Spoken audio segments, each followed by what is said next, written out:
L'évangéliste Luc regroupe dans le chapitre 15 de son évangile 3 paraboles de visée proche. 2 d'entre elles observent ici la parité homme-femme.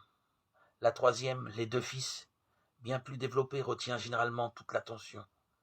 Les 2 premières ont pourtant un message un peu différent, en réalité éblouissante et en décalage avec la morale qui en est tirée. Car il n'y a pas de conversion à attendre de la part d'une brebis qui s'est égarée loin des autres, sinon des bêlements, encore moins de la part d'une pièce qui a roulé sous un meuble. Ces récits insistent sur la recherche passionnée des propriétaires qui, mettant tout en œuvre, sans exigence ou réserve aucune, laissent éclater leur joie et préparent la joie sans ombre du Père qui accueille l'enfant perdu.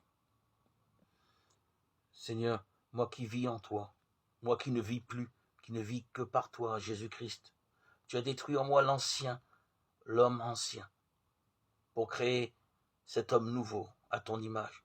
Accorde-moi d'être renouvelé afin que nous puissions te plaire, Seigneur. Amen, je vous le dis, vous qui avez tout quitté pour me suivre, vous recevrez le centuple et vous aurez en héritage la vie éternelle. Matthieu 19, 27, 29.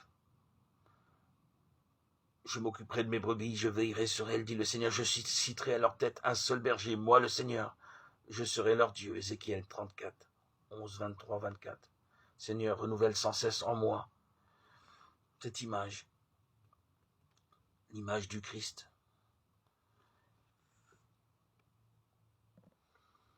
Et que je puisse me conformer fidèlement à elle.